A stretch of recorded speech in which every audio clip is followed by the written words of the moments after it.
Hello and welcome to the Too Much Apparently podcast. If you're new here, this is a podcast for the deeply feeling, overthinking, emotionally overloaded humans who've been told they're too much apparently.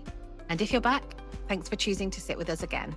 We're Alice and Carly, two therapists who are also just sensitive weirdos trying to make sense of life, healing, and our own brains. This isn't a professional advice podcast. It's more like the messy, honest conversations that happen when you finally feel safe enough to say what you're really thinking. This space is for people like us, the ones who've been called too sensitive, too serious, too emotional, too intense, and have spent way too long believing that it's true. Okay, on with the episode. Today we're talking about chronic invalidation. This one is for anyone who's ever been told, directly or indirectly, that their feelings were too big, wrong, made up, or just inconvenient. And who then spent years or decades wondering if maybe they were right. We're talking about what happens when this has been your story for so long that you are now plagued with self-doubt, over-analysing everything, and can no longer trust your gut. Let's get into it. Oh, this is the episode for me. Is it? Yeah, I feel like for me as well. Actually, well, I feel like less so, actually, as you're reading through that, which feels nice. Yeah, I would say there's certainly a difference between now versus how things have been. And yet some of those things definitely still show up for me. Yeah. And they are there still for me as well. I was at a conference at the weekend and I'm just thinking about the different ways that self-doubt showed up. But there's been a steadying again recently, like another layer of steadying, which feels good. As we were reading through the intro, the word gaslighting popped into my head. And I feel like that's so common. And I kind of feel like this is the flip side of that. What do you mean when you say flip side? Is like the result of that. Oh, okay. It's like what happens when you've been told over and over again in different ways that how you feel isn't right, that you can't trust yourself, that you can't trust your perception of things. Well, it's only in recent years, maybe only in the past few years actually, that I've even become aware of chronic invalidation as a thing. It's not a name, a title that I have heard at any other point of my training or roles that I've been in, that, people would talk about invalidation in terms of single moments in time, what it feels like to be invalidated in that moment. But only recently have people begun to speak about the impact of repeatedly experiencing being invalidated over a long period of time, and how chronic invalidation leads to trauma. Yeah, I feel like it's been a significant part of my personal therapy for a long time, actually. And also, I think there's another layer to it on realizing that I'm neurodivergent. Mm-hmm. I feel like there's so much invalidation that comes with being undiagnosed neurodivergent. Well, diagnosed as well, but undiagnosed neurodivergent. Yeah, but the term chronic invalidation, I definitely see it around more now. I was just, as you were talking, I was trying to think, how did I refer to it before? Like, was there some other way? Is there some piece of theory that we would think about it as? But I can't quite put my finger on it. No, I don't think there was. And it's something I've worked on a lot in therapy as well, but never with a name. Never knowing that actually that's what it is that was being spoken about. And even though I'm hearing more about it now, it's still quite new. It's still not something that I'm seeing being spoken about in many spaces. Because there is now a greater awareness, I mean, there's still a ways to go, but a greater awareness about what it means to live in the world with a sensitive body, particularly with the neurodivergent movement, which has really exploded in the past few years. As more attention is now being drawn to these areas, it's paving the way for more realizations about people's lived experience, about what it is that people have had to put up with, but not that it's something you have to put up with, but that seems to be quite a common experience, where I almost want to say universal experience, to just repeatedly feel like your experiences are invalid. Yeah. So one thing I was thinking about while you were talking there is about the shift from, because I think part of the way that therapy as a whole has maybe handled the result of chronic invalidation is to look at the problem as being in the person who has been chronically invalidated. So seeing lots of insecurity, lots of self-doubt, but seeing it as like an individual in that person problem. Whereas I feel like chronic invalidation shifts it, doesn't it? It takes it away from the person. It's that shift from what's wrong with you to what has happened to you. Yeah, yeah. Yeah, away from pathologizing models of why someone's behaving in a particular way and yeah, taking the time to understand what someone's been through and believing people as well. You know, me too popped in my head while you were talking about believing people when they say things have happened to them. Mhm. Yeah, well, gosh, invalidation in and of itself spreads across so many different types of invalidation and the impact that that has on a person. But I think you made a good observation there about the difference between the problem being in the person versus what the person has experienced. It's the difference between someone being upset and being told, you're too sensitive, you need to get thicker skin, you need to toughen up, Mm. versus, well, you can react sensitively to things and that is okay because this can be really upsetting, and dealing with it in more of an affirming way, not in a way where the problem is in the person and you need to change how you are, rather than it's okay that that's how you are, and having that validated and be met with trying to be understood and affirmed, that one of those very much positions the problem in the person and the other type it doesn't. Yeah.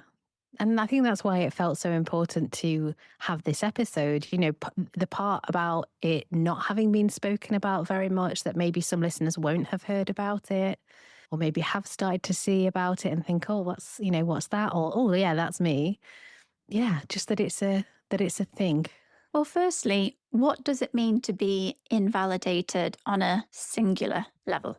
To me, being invalidated is where somebody tells you that your experience is wrong, Yeah. just to put it simply. No, that was an excellent description. Yeah. So somebody telling you that your experience of something is wrong. Yeah. Well, that your experience of something is wrong, that the way you're feeling about something is wrong, that the way you're thinking of something or evaluating something is wrong. Yeah. It's any time that somebody's reaction to you invalidates whatever it is that you're experiencing.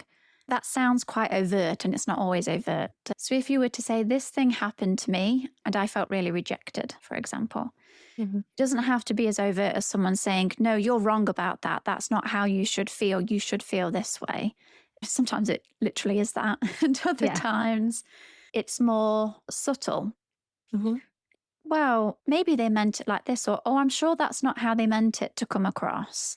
Mhm. Already putting on a perspective when they weren't actually there about how maybe you should consider this, or maybe you're not thinking about it properly or fairly or right. Sometimes it can be more subtle, but it's still invalidation. Yeah. Yeah. And as you say it like that, it just makes me think of how delicate a balance it can be. Because I know for myself that I can very easily jump to the worst case scenario, jump to the worst possible conclusion. So sometimes I need someone to say to me, maybe it's not as terrible as that. So, yeah. And I don't actually even know, as I'm thinking about it, how maybe there's something about holding the possibility that I'm right and exploring other options that feels different to there not being space for my perspective to be considered as well alongside other possibilities. Does that make sense? Yeah, or people jumping to explore that bit first rather than trying to understand your perspective first. Yeah. Oh, okay, so tell me why it feels that way Yeah. to you. How are you experiencing that? And taking that first. There's almost something about consent. When you're asking someone else, this happened and this is how I'm feeling about it. What do you think? How might you feel in that situation? When you're inviting someone else Yeah. because you're unsure or because you want someone else's opinion, that's very different for someone just straight away just telling you exactly what they think Yeah. without thinking about actually how is that going to land for the other person? How is that going to make them feel given that they've now told me this Yeah. thing? Because usually when we're expressing an emotion, something that we feel a certain big feeling about, it's a very vulnerable position in the first place to go Yeah. into that. Yeah. And so sometimes it's just for the other person to be mindful of that, I think would make a difference. Yeah. And I think even if it's is that like one-off thing, there's still a good reason for the feeling. Even if the scenario is not how you've imagined it in your head and you've gone to the worst case scenario like I might do, that there's still good reason for the feeling. And I think there's something about validating that part as well. Mm-hmm. Like, oh, right, I can see why you'd feel like that, or I could see why you would think that, or I could understand why you might make that assumption. And it's very different to like, oh, don't be silly, they didn't mean it like that, or yeah, something like that. Yeah. Um, Yeah. and all, All those other phrases that people can use, such as, well, everything happens for a reason, or there's someone out there worse off than you. I mean, they perhaps feel a bit more dismissing than maybe invalidating, but similar sort of feelings that you might feel afterwards. yeah, I think that dismissing falls under the umbrella of invalidating.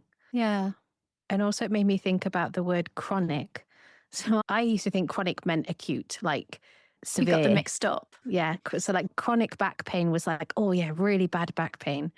So, I think there's something about the word chronic as well, is it being a pattern of invalidation, like again and again and again. Like, whenever your feelings come up, or if you're thinking about something in a certain way, or you offer your perspective on something, that the continuous experience is that you're told it's not like that, it's not like that, it's not like that, or that isn't appropriate, or that isn't real, or that isn't, yeah, whatever. Yeah. All of the above. Yeah. It's just when something has been such a feature of our life and usually goes right back into childhood. But yeah, very much happens with parents, with siblings, with teachers, with friendship groups.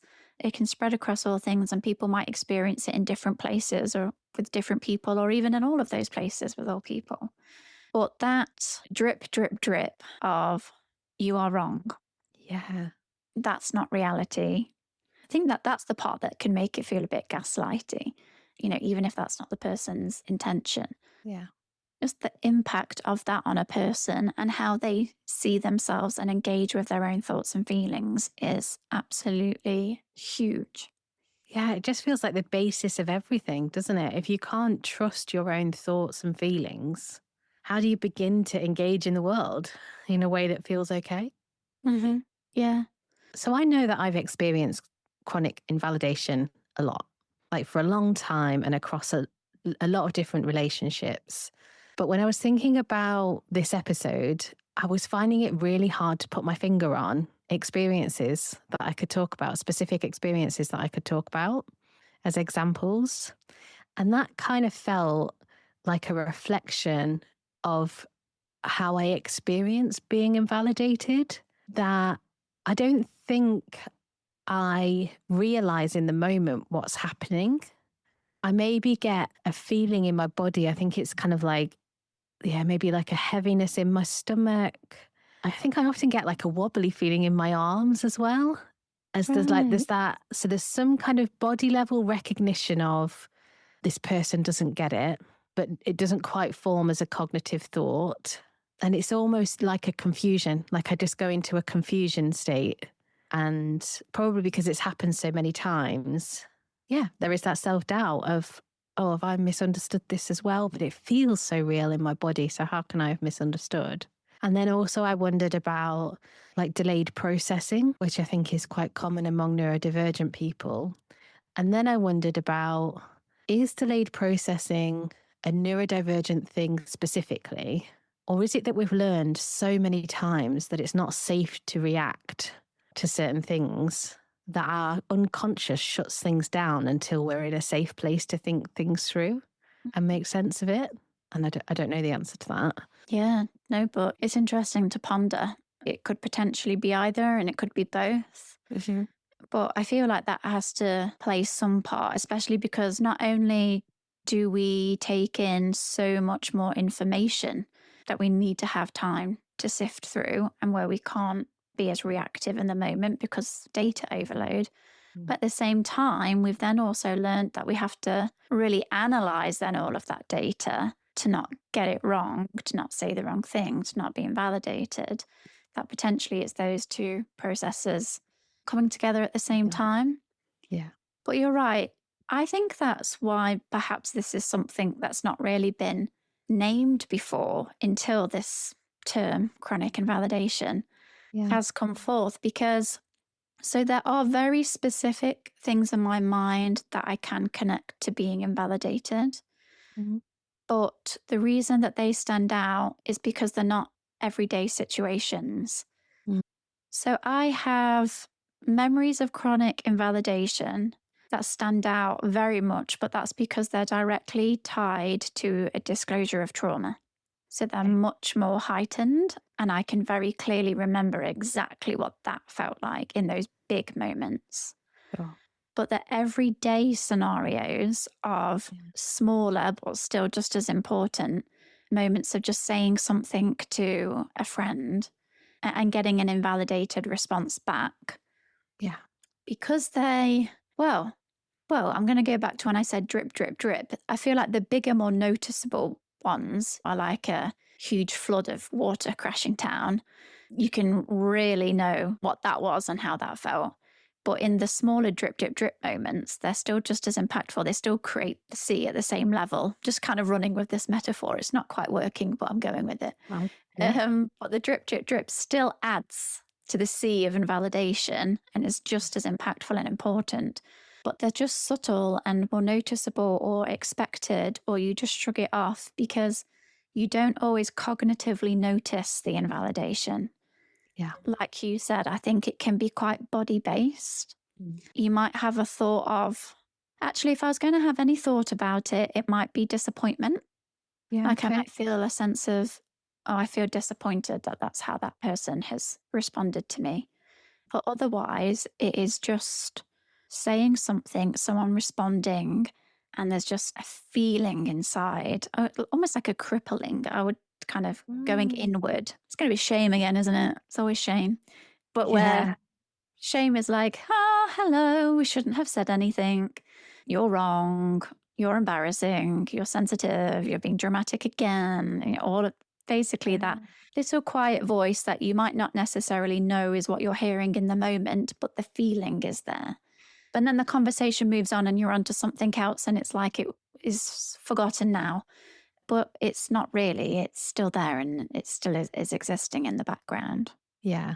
Yeah. It was interesting. As you said disappointed, I was like, oh, that kind of feels like a calm. Oh, that was disappointing. And like my internal experience is almost like fireworks or something. It's like strong and intense and like, I guess a fight or flight type response of how do I get myself out of here? How do I maintain an image of feeling okay or appearing okay, having Yeah. revealed some vulnerable thing about myself? Oh, the way I experience disappointment is not calm. It's like fight or flight. Right. It's Maybe it was big. just the way you were saying it. It just sounded a bit like, Well, oh, that this was is just a little bit sad. disappointing. Yeah. No, it's crushing disappointment. Right. It makes sense why that's so difficult to actually put a name or a label to. And I'm not saying that in the sense that it needs labeling, but once we can say, oh, that's what that is, it really can help to make sense of, ah, that's what I experience in those moments. Yeah. Yeah. And I think it's one of those things that takes a lot of time as well. So even though I feel like over the last few years and months, I feel like I've gone through another round of like, oh no, actually I really can trust myself. I do that it can still take time, that my body will still respond before my brain can catch up and go, no, you're feeling like this because they've just told you that your experience isn't real. You can hold on to your experience. You know yourself best. You are the expert on yourself. Yeah. Yeah. If I had to summarize, I'm making something complex a bit simple here, but if I was to summarize how chronic invalidation might show up, it's, for example, being upset about something, and your first question is, am I allowed to be upset about this? Yes. You're just questioning that. Then maybe perhaps that's in the moments that you start to tell other people because you don't know how to formulate an opinion on whether or not it's okay that you're upset about it. So you might seek out, you might tell the story of what's happened to lots of different people, to try and understand their perspectives to help you understand your perspective, although it may not actually be your perspective, but you might not know any other way to figure it out by checking out, well, what would someone else think or feel in this scenario? Because you've lost all ability to know that for yourself. Yeah. And it feels like there's such a cycle in there because so you've got that question of, am I allowed to feel like this? And I think that can often come up. I think it can come up no matter how big the problem is, because I think with chronic invalidation, you can lose perspective on how big something is or isn't. Mm. But I think when you've been invalidated a lot and when you can't trust your perception and you probably feel quite insecure, little things can feel massive. So, as an old example, my therapist, so when I was living in Nottingham, saw her in her practice in Nottingham. She moved to Leicester, but she didn't tell me this. She just updated her location on Twitter, where I followed her on Twitter when it was Twitter. Lost my mind. It was such an intense feeling. And of course, now I can look at it and be like, well, yeah, of course, I was scared I was going to lose her. I was scared that she was going to move her practice to Leicester, even though that was an equal distance drive for me. Part of me was terrified that I was going to lose her. So I was having a really strong reaction to it. And it felt embarrassing to go to her and say, I've seen you change your location and I feel like I'm going to die. Like, that's how intense it was. It was such an intense response. So then there can be the logical part of my mind that's like, that is too much. That is too strong. Like, you shouldn't feel like that. Knowing what I know I'd already qualified as a therapist, so I knew it. I knew the theory.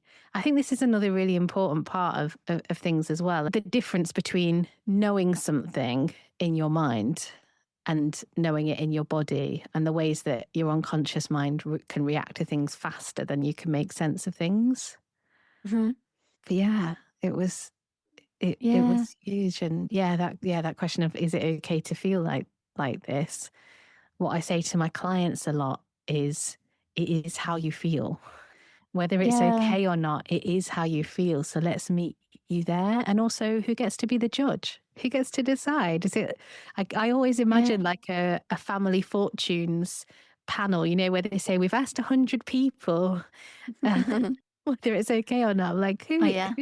who gets to decide whether it's okay or not? It's then like, Yeah. Yeah. But also then, as you were talking about your response, you said cognitively, oh, I shouldn't be feeling this way about it. This is a bit much. That this reaction is over the top. And they're the things that we can feel and say to ourselves. But actually, I imagine with what you were dealing with at that time, that it was a big deal. Yeah. It was. And that's where I don't like to use terminology like overreact or your emotions aren't proportionate to the situation, which is something that people can hear a lot, but it also comes up in different schools of psychotherapy. And I don't really think it's about whether something is proportionate or not. Usually the emotional response makes sense. And don't get me wrong, I do understand that people would like to not have these really big emotional responses to things in a way that can feel not helpful, or maybe for somebody would like to respond in a way that feels more reasonable. It's just like a reasonableness, isn't it? So I get that. And at the same time, the way in which we respond usually makes sense. And I think when we can work through that, we might find that sometimes our reactions aren't as big. Yeah. I feel like that was a bit fumbly, but I feel like what I'm trying to say is I don't feel like the goal is let's make your reactions smaller. I think the goal is let's understand your reactions, validate where that's come from.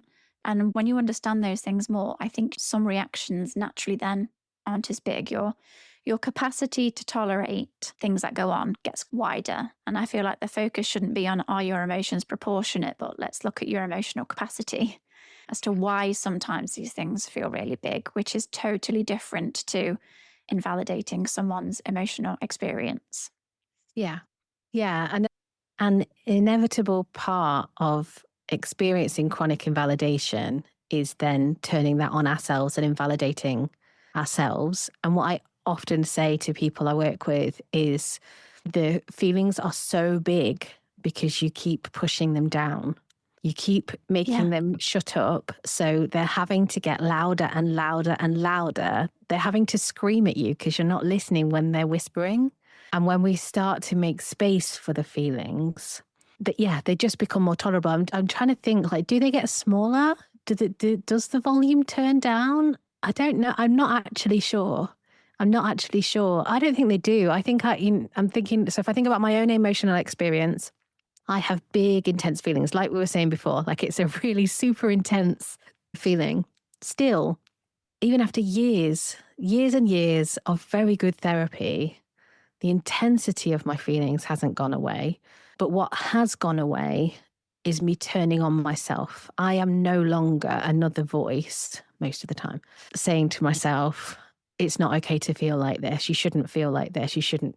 That most of the time, I'm able to pause and say, this makes sense. This is going to make Mm. sense on some level, in some way. Some part of me, probably a very young part of me, is really frightened about something.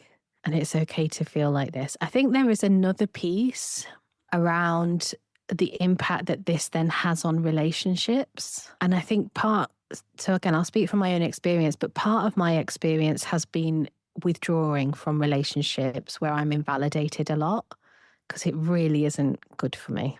So limiting contact with people that are invalidating, and also looking at what's my part in how it then shows up in relationships where I'm not being invalidated, but maybe I'm expected to be, or like I'll try not to push people away before they can get close enough. Does that make Mm. sense? Oh, yes. Yeah, definitely. Or to your first point about do the emotions get quieter, I would say my experience mirrors yours, that I still feel emotions deeply and intensely, but my capacity to tolerate that is better. That's grown. Yeah. So before they might have felt big and I can't deal with that, whereas now they feel big and a lot of the time I can deal with that. Yeah. And stopping the self invalidation, as you mentioned, Mm. if you're already experiencing a big emotion and then you're invalidating that emotion and then you're telling yourself you shouldn't feel that way, berating yourself, being critical of yourself for not feeling that way, trying to make it go away, you're just heightening everything. And now you've got so much going on that it's going to make it very hard to tolerate anything. Whereas when you have a big emotion and you're met with that self-compassion and kindness, when you make sense of it, when you understand it, when you don't invalidate, when you don't dismiss, when you don't suppress, it creates space to then actually be able to tolerate the big emotion. So I think that makes a lot of difference. And on your second point, we've already said that chronic invalidation is harmful, and research is showing that chronic invalidation is trauma. I'm trying to understand here the difference between people who maybe are a bit careless or not very thoughtful, think about what they're saying before they say it, or how this might feel or land for the other person, versus those instances where maybe someone feels like they're genuinely helping you or saying something that's going to be helpful or to make you not feel upset about something anymore. So they're well intentioned, but it still lands as invalidation and is still harmful. Yeah. It makes me think about that person's emotional capacity. Because if you're feeling a big feeling and you're sharing it with someone, really you need them to have the capacity to hold that big emotion. And if they themselves aren't comfortable with their own emotions, they're probably not going to be very good at being with your emotions either. Mhm. So that makes me think about people that, they mean well, but they just can't quite manage it. So they'll try and make it go away. Not to shut you up. Well, yeah, I suppose it is to shut you up, but not in a cruel way, I suppose. Yeah, or Yeah. not in a way that they won't realize that that's what they're doing. Yes. Yeah. They've perhaps not clocked their uncomfortableness. Yeah. Yeah. I think that's what can make relationships difficult, because if you have friendships with people where they frequently invalidate and dismiss your emotional experience, your thoughts, your feelings, then they ultimately may end up being friendships, relationships that you question actually whether these are good for you to be in. But equally, there are other scenarios where the person may be unaware, well intentioned, And sometimes you feel heard by that person and sometimes you don't. It just can make relationships just feel so complex. If we were to disengage anytime somebody said something invalidating, where would we be in our relationships? But I just want to name that because there's a real sadness for me in that. And I think, well, we've both said how important it is for us to feel known, like know others and also be known in and of ourselves. Mm. I don't really even know what I'm trying to say, except that there's a real sadness in me that you have to accept in relationships. Invalidation is sometimes going to happen. Yeah. Yeah, it is absolutely inevitable. The reality is we are human, and yeah, people get tired.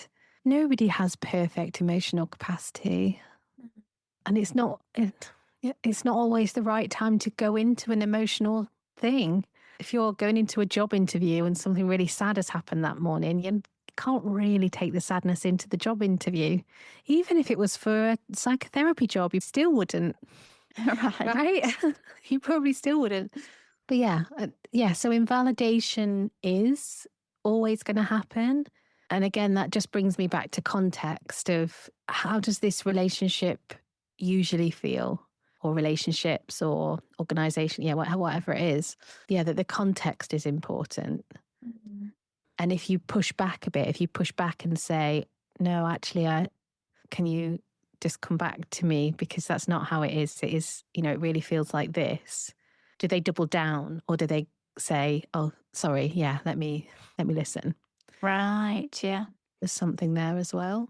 Yeah. And actually, just to go back a little bit to the point about, are emotions always massive? What popped into my head a moment ago is, and I'm sure I've spoken about this on an episode already, but where my husband had done something that I wasn't happy with, and it wasn't a massive thing at all, but again, the feeling was big. And he just validated me in my anger, and the anger just disappeared. It just Mhm. dissolved in my body. So all of this enormous feeling that I had just went, whoo, and was gone. Mhm. And I'm thinking about, like, I've had a few difficult conversations with people over the last few weeks and months. And as I've been met with validation, it's like all these big conversations that I was building up and up and up in my head have just been like, oh, right. Yeah. Okay. I didn't need to get all that in my head about it, which brings me back again to, yeah, I suppose, because so chronic invalidation is a problem. If somebody is chronically invalidating you, that is a problem. And it can have really serious consequences. It's important to take seriously. And I think from from a therapeutic perspective, like, where's the work is what's going on in the person that is being invalidated. And the ideal is to be able to get to a place where, if you are being chronically invalidated, that you can recognize it and that you can stay with yourself, that we can start to challenge that self-doubt piece. And it made me Mhm. think about what we said a few episodes ago about the inner critic. Yeah. So if somebody's invalidating you and you've got that critical part of like, oh, of course you feel too much and you're wrong and da da da da, all of that. And you said, yeah, and we also need to build up the nurturing part as well. Kind of feels like they work together, of like calming this part down and building up that nurturing part so that you can start to get a more automatic process of, it's okay, you're okay. This person doesn't get it, but your feelings are still valid. Yeah, to have that other voice. It can take a long time to start to build that voice because Oh, the self doubt can just plague you so deeply yeah. when you have experienced it so much. Yeah. And it's so important for our listeners, for people who listen to our podcast, because if you are sensitive, if you are neurodivergent, you are considerably more likely to have experienced chronic invalidation over your lifetime, right from a very, very young age. Whether that's down to covering your ears when there has been really loud noises and being, what are you doing? What are you doing? Stop that, stop that. Telling someone that your clothes are itchy or they make you uncomfortable. No, they're not. They're fine. You'll get used to it. Still go to school wearing it. So there are so many difficult sensory experiences that someone might have had if they're being told that they're wrong and that, oh, it's fine, it's fine.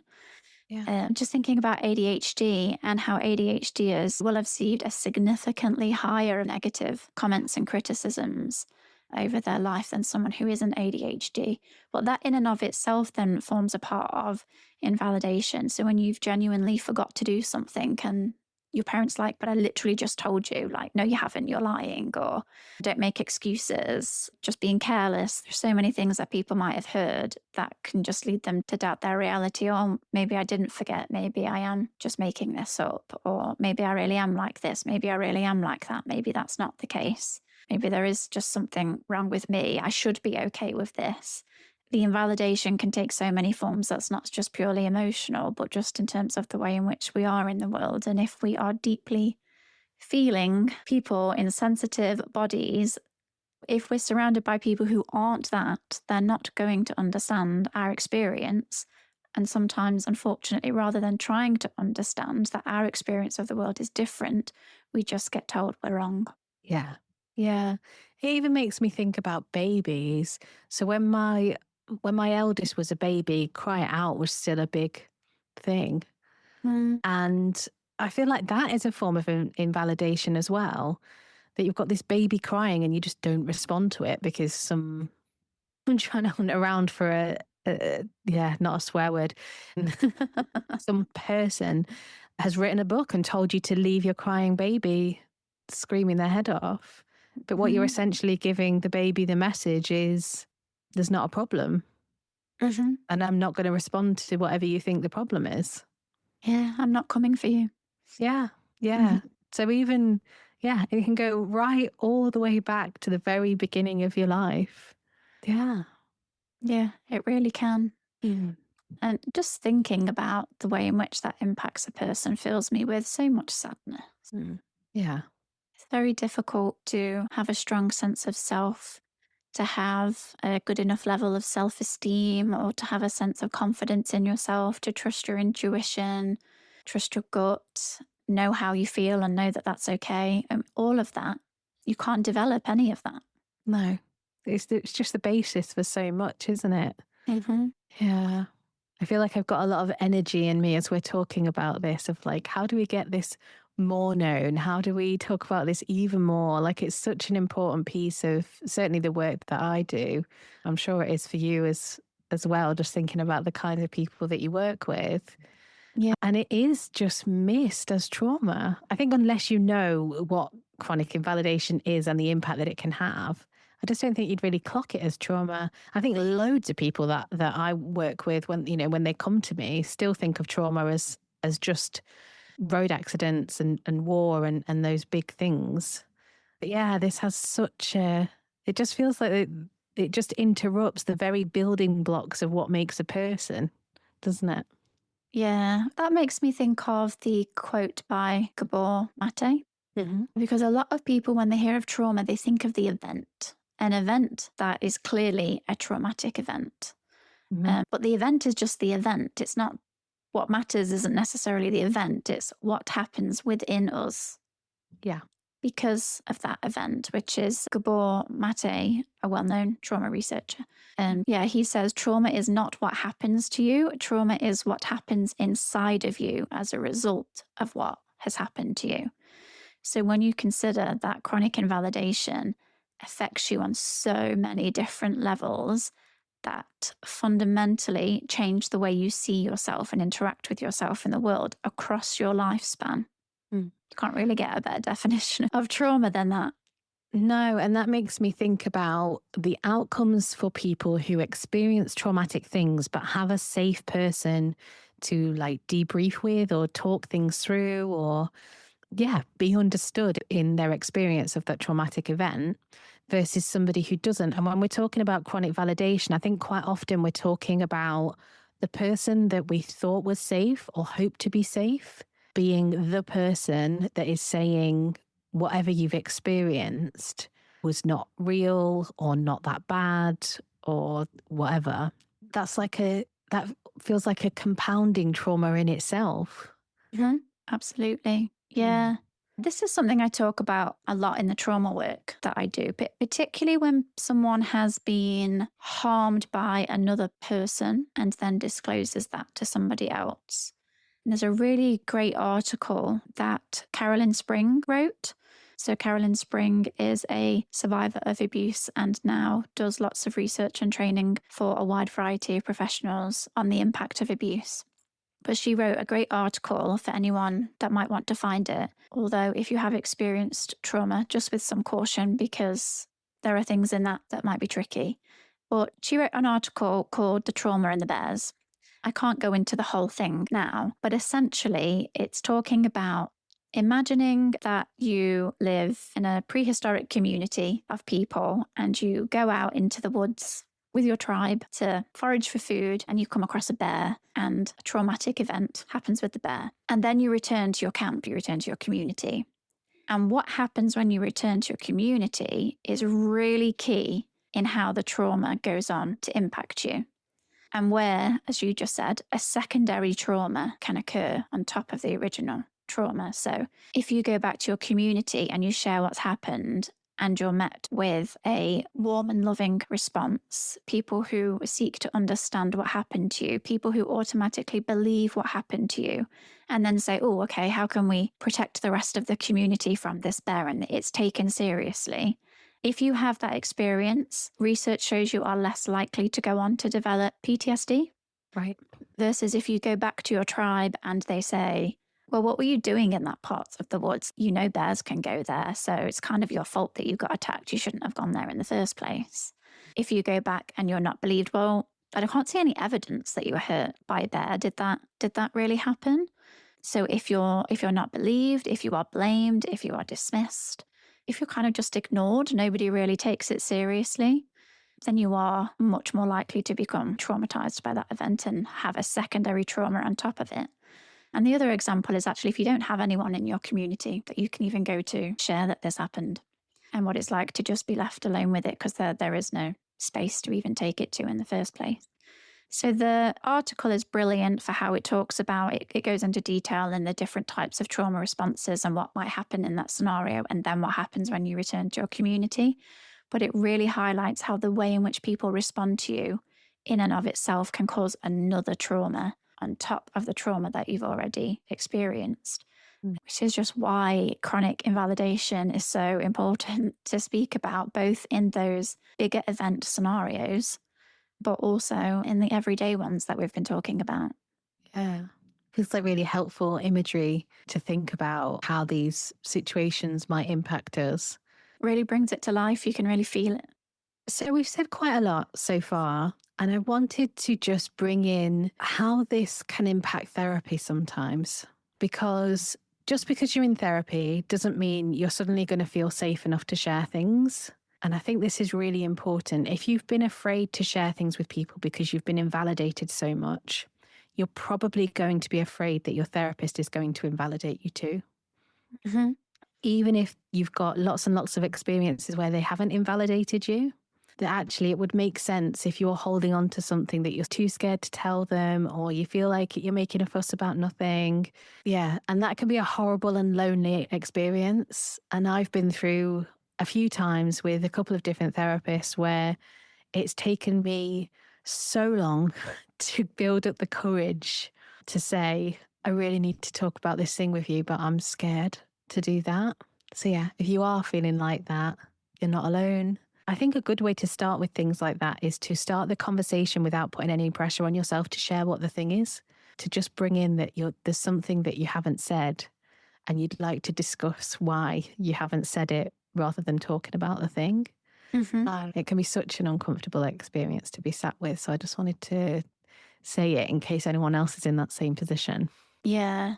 It's something that it is so hard to name. Both there's a thing that I'm scared to talk about, but also saying, I'm scared to tell you this in case you're going to judge me, or I'm scared to tell you this in case you might invalidate me. People can be worried about offending their therapist, where you might be caring for your therapist's feelings, in that space, especially if you've done that with everybody else in your life where their feelings come above yours. You may even put your therapist's feelings above yours.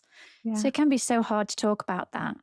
And also, we can't go without saying that unfortunately, harm is also caused in therapy, and people have genuinely been invalidated by therapists before.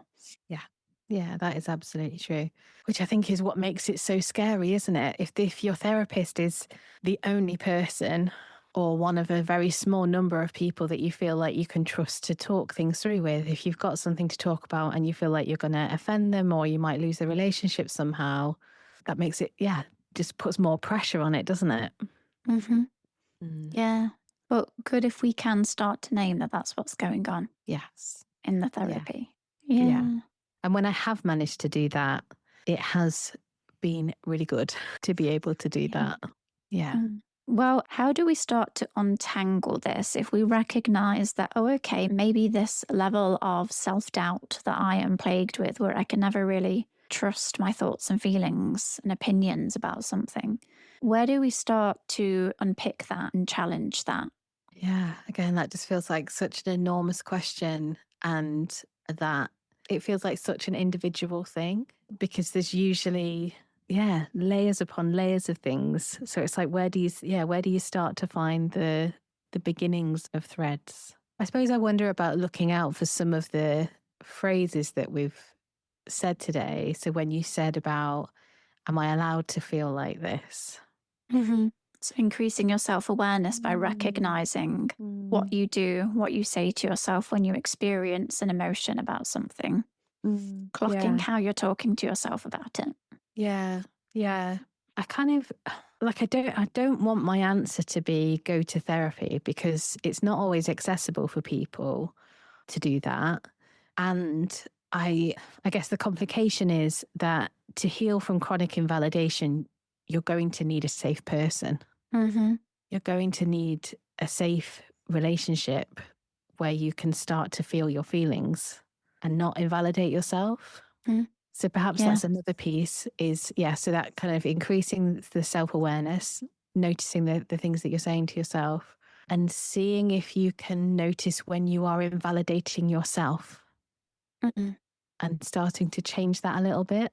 Yeah. Yeah. If we're going down the road of how do we begin to heal this, then Mm, we are talking about something that is long term mm, and where we do need to have safe relationships in order to heal the relational aspects of what mhm, it means to be chronically invalidated by people. But I do think increasing your self awareness by checking in with how you talk to yourself mm, about what you experience can be helpful. I think any time that you say words like, well, maybe I'm wrong, or probably I'm overreacting, anytime you mm, start to use that kind of language, mm, just try to clock it. mhm. And I'm just a big believer in just saying, I feel how I feel. That's Yeah. it, full stop. I Mhm, feel how I feel. mhm. Now, that doesn't mean that you have to let that feeling take control, or let's say a friend has hurt you. It doesn't mean you have to say, I feel really hurt. I feel how I feel. I'm never seeing them again. Yeah. You can say, I feel really hurt. I feel how I feel. I'm going to let myself feel how I feel. And then later unpack if there was any like behavioral need that you wanted to do after that, that maybe you don't Yeah. actually have to follow on from that feeling, Yeah. but that maybe you can still allow that feeling to be. Yeah. I said that like that's very easy to do. Usually, the self analyzing, going over and over things in your mind is pretty automatic, and we're probably doing it Mhm, before we've even realized that we're doing it. mm. Uh, but just holding that phrase in your mind of, I feel how I feel. Yeah. Yeah, it's a good one. That's a good Mm. one. Yeah. Another thing that I think can be helpful is holding opposing responses together. So even if somebody is saying, no, that's not true or not reasonable or whatever, that's just one person's perspective. And you can still hold your experience as well Hmm. alongside that. So not having to squash your experience fully down, but start to be a bit curious about, yeah, they're entitled to their opinion and that's okay. That's their perspective. And I'm entitled to my opinion and this is okay. And this is my perspective. Yeah. So starting to hold those two together. I think holding them together is a good step because it's very difficult to say from now on, just trust your initial appraisal of a situation. And that if a friend says differently, chances are you're probably going to believe their version than yours and think, well, they're probably right then and I'm probably wrong. But rather than having to either wholly accept yours or wholly accept theirs, what you said, hold bringing them both in So you're recognizing, okay, these are different perspectives rather than there's a right way here and a wrong way here. Yeah. Yeah. I think a lot of these problems can come up if you're an emotional person born into an unemotional family. Mm-hmm. Yeah. And Yeah. as much as parts of me disagree with this, it is acceptable to be an unemotional person. Is it?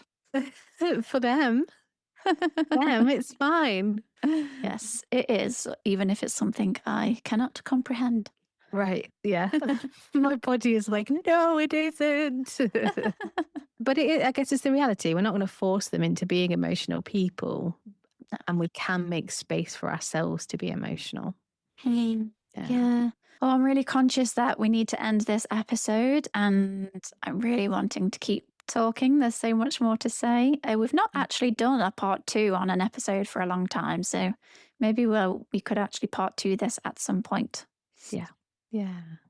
If you've grown up being told in 1,000 small ways that your feelings were too much, too dramatic, not quite right, it makes sense that you learned not to trust them. Of course, you got really good at talking yourself out of your own experience. That was survival, but you don't have to keep surviving in the same way. Next time, we're talking about too sensitive for this body. What happens when sensitivity isn't just something you feel emotionally, but something you feel in your chest, your gut, your bones. It's about the connection between your nervous system and your whole body health. But for now, we'll leave you with this. When did you last feel something and let it be real? How can you start to be the person who finally says, yeah, that makes sense. Of course you feel that way. That's all from us today. If this episode made you feel a bit less alone, the best way to help us reach more people is to subscribe, rate the podcast, and follow Too Much Apparently on Instagram, TikTok, and YouTube.